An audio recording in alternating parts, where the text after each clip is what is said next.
Video doctor की advice या replacement नहीं है, ये केवल आपकी मदद के लिए है।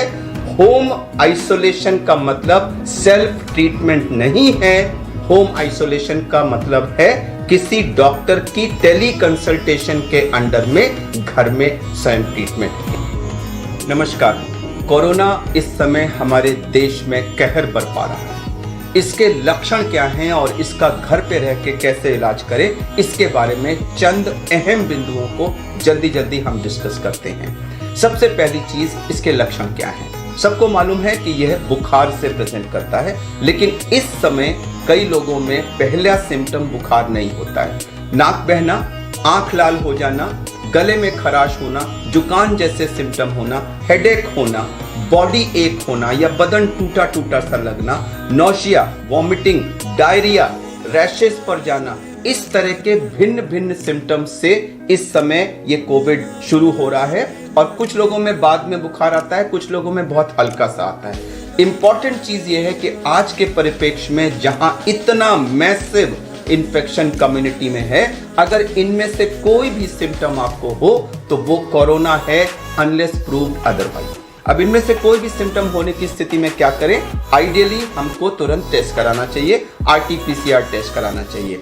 प्रॉब्लम यह है कि इस समय कई जगह RT-PCR टेस्ट अवेलेबल नहीं है या उसके लिए वेटिंग लिस्ट है, और आप करा भी लें तो कई जगह 3-3, 4-4 दिन में रिपोर्ट आ रही है। तो जब तक आप रिपोर्ट नहीं आती तब तक क्या करें? सबसे अहम बिंदु इस समय यह है कि कोई भी सजेस्टिव सिम्टम अगर है जो मैंने एन्यूमरेट किए इनमें से, तो आप रिपोर्ट का वेट न करें, तुरंत उसको कोरोना मान के अपने को क्वारंटाइन करें। इस समय जो 3.5-4 लाख के लेवल पे हमारा इन्फेक्शन जा रहा है, उसको रोकने का एकमात्र तरीका यही है कि हर सस्पेक्टेड व्यक्ति टेस्ट की रिपोर्ट आने से पहले अपने को क्वारंटाइन कर ले। अगर आपने ऐसा नहीं किया और 4-5 दिन तक आप अपने को नेगेटिव मान के घूमते रहे कि जब पॉजिटिव डिक्लेयर होगा तब मैं क्वारंटाइन करूंगा, तो उस बीच में आप अपने घर के और अपने आसपास के बहुत सारे लोगों को इन्फेक्शन दे चुके होंगे। इसलिए बहुत अहम बिंदु है कि सस्पिशियस सिम्टम होते ही अपने को क्वारंटाइन करें। उसके बाद ट्रीटमेंट शुरू होता है। RT-PCR रिपोर्ट अगर पॉजिटिव आई तो आप कोरोना है, लेकिन अगर नेगेटिव भी आई तो सिम्टम्स को हम इस समय कोरोना मान के ट्रीट कर रहे हैं, क्योंकि 30 से 35% केसेस में रिपोर्ट नेगेटिव आती है और आजकल शायद ये नंबर कुछ ज्यादा ही हो रहा है। इसलिए symptoms are corona. Positive report है तो ठीक है, नेगेटिव है तब भी हम उसको कोरोना ट्रीट करेंगे। अब आया ट्रीटमेंट पार्ट। तो इसमें 90% लोगों को माइल्ड सिम्टम्स होते हैं जिसका होम ट्रीटमेंट हो सकता है। मगर मैं बता दूं कि होम ट्रीटमेंट का मतलब सेल्फ ट्रीटमेंट नहीं है।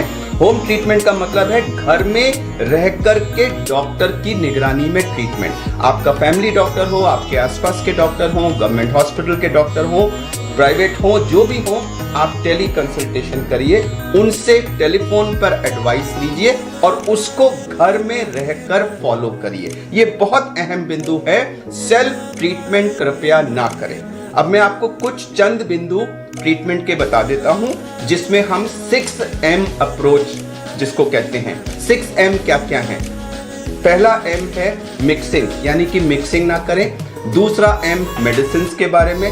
तीसरा M है मॉनिटरिंग अपनी कैसे करें। चौथा M है मील्स के बारे में। पांचवा M है माइंडसेट एंड एक्टिविटीज, और छठा M है मूवमेंट टुवर्ड्स हॉस्पिटल। हॉस्पिटल कब जाने की जरूरत है। इन 6 M को हम जल्दी से डिस्कस कर लेते हैं, मगर मैं दोबारा कह दूं कि यह केवल एक आपकी सहायता के लिए है। कृपया इसको फाइनल डॉक्टर्स एडवाइस ना माने। आप किसी न किसी डॉक्टर से टेली कंसल्ट जरूर करें होम ट्रीटमेंट करते समय। पहला मिक्सिंग, जैसा कि मैंने कहा, सस्पिशियस सिम्टम आते ही अपने को घर वालों से अलग करें, उनके साथ मिक्स ना करें, नहीं तो आप उनको भी इन्फेक्ट करेंगे। अगर आपके घर में कई कमरे हैं तो एक कमरा जिसमें अटैच बाथरूम है वो आप चुनिए, उसके अंदर अपने को बंद कर लीजिए। जो दरवाजा बाकी घर की तरफ खुलता है उसको बंद कर दीजिए।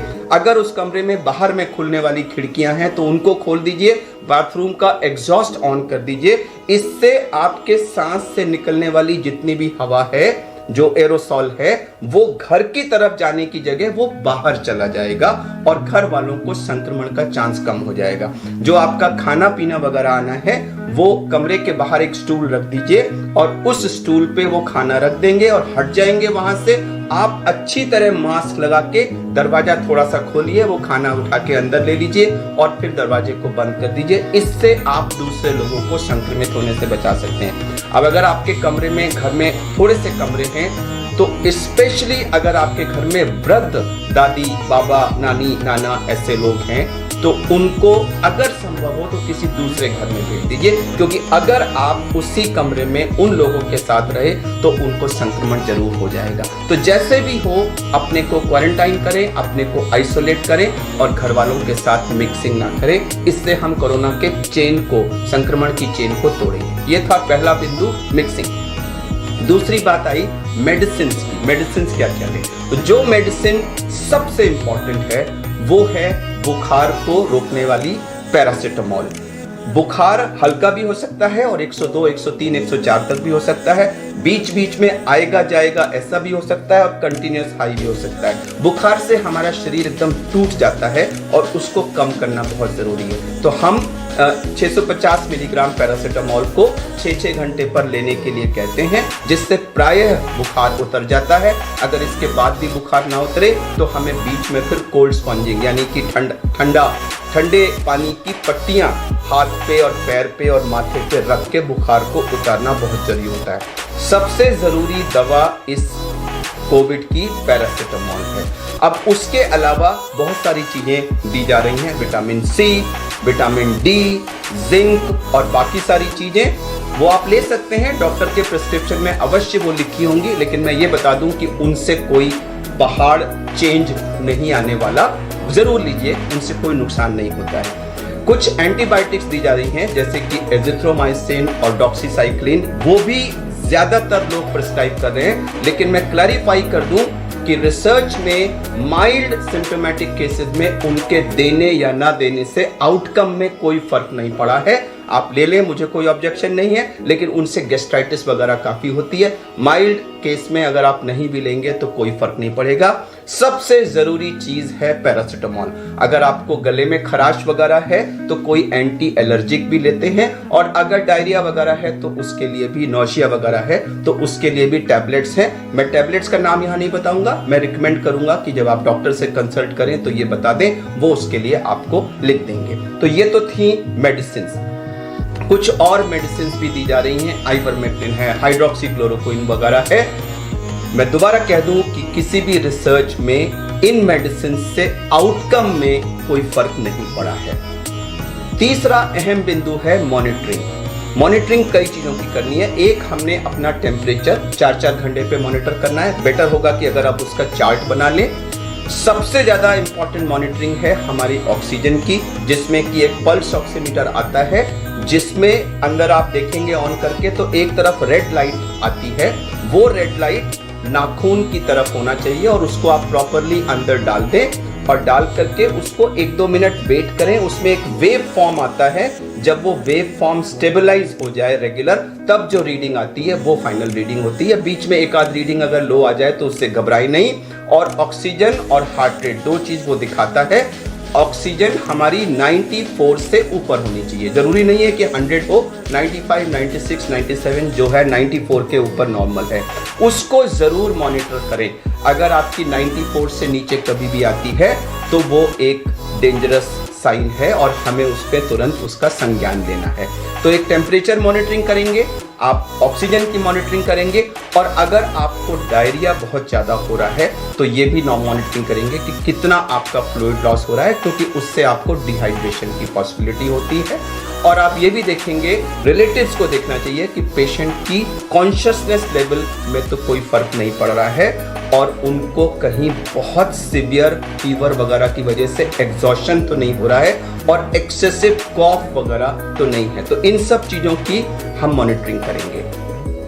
पेशेंट को रेस्ट करना चाहिए, लेकिन रेस्ट का मतलब बिल्कुल ये नहीं कि आप टट्टी पेशाब भी बिस्तर पे करेंगे। आप रेस्ट करिए, लेकिन बीच बीच में उठिए, थोड़ा बहुत एक्सरसाइज करिए, हाथ को ऐसे ऊपर किया, नीचे किया, शोल्डर को थोड़ा सा मूव किया, चेस्ट को थोड़ा सा मूव किया, थोड़ा सा बिस्तर के आसपास चल लिए, टॉयलेट तक गए, तो थोड़ा बहुत मूवमेंट आपका जरूर होना चाहिए। बहुत अहम बिंदु है मील्स का। लोग बुखार होते ही खाना पीना बंद कर देते हैं या तरह तरह की जंक चीजें खाने लग जाते हैं। सबसे अहम चीज है आपको हाई प्रोटीन डाइट लेनी है, लो कार्बोहाइड्रेट और लो फैट। फैट यानी कि जितनी भी चिकनाई वाली चीजें हैं और खासकर से जो बाजार से आने वाले जंक फूड्स हैं, कृपया उनको पूर्णतः अवॉइड करें। कार्बोहाइड्रेट यानी कि पेस्ट्री और इस तरह की जो मीठी चीजें हैं वो भी जहां तक संभव हो कम से कम मात्रा में ले। आपको प्रोटीन चाहिए। प्रोटीन किस में मिलेगा? नॉन वेज फूड में प्रोटीन होता है, लेकिन उसको कम से कम घी में बनाए। एग्स में प्रोटीन होता है, वेजिटेरियंस के लिए पनीर में प्रोटीन होता है, सोयाबीन में 40% प्रोटीन होता है, तो सोयाबीन का आटा का रोटी बना लें, सोयाबीन की किसी भी तरह की प्रिपरेशन ले लें, इन सब में प्रोटीन होता है। फ्रूट्स को, फ्रेश फ्रूट्स को ज्यादा से ज्यादा मात्रा में लें। फ्रेश फ्रूट जूस भी ले सकते हैं। जो कैंड जूसेस वगैरह बाजार से आते हैं उनको जहां तक संभव हो अवॉइड करें। बहुत इंपॉर्टेंट है कि आप हर थोड़ी थोड़ी देर में, आधे आधे घंटे में कुछ ना कुछ खाते रहें, ताकि पेट में कुछ ना कुछ खाना पहुंचता रहे, जिससे गैस्ट्राइटिस कम होती है। पानी की मात्रा यानी पीने वाली यानी लिक्विड्स की मात्रा 24 घंटे में 2.5 लीटर से ऊपर होना चाहिए। अनलेस कि आपको किडनी की या हार्ट की कोई प्रॉब्लम है और फ्लूइड रिस्ट्रिक्शन पे है तो अलग बात है। अगर आप नॉर्मल पर्सन हैं तो आपको 2.5-3 लीटर फ्लूइड जरूर लेना है, जिससे बॉडी में डिहाइड्रेशन ना हो। तो ये हुई हमारी मील्स की बात। बहुत अहम बिंदु है हमारा माइंडसेट और हम कैसा सोच रहे हैं। इस समय पूरा देश एक पैनिक की स्थिति में है, हर घर इसकी वजह से टेंस है। मैं आपको बता दूं कि जब हम पैनिक्ड होते हैं, टेंस होते हैं, परेशान होते हैं, तो उस समय हमारे शरीर में बहुत सारे स्ट्रेस हार्मोन्स रिलीज होते हैं। एड्रेनलिन उनमें से एक है।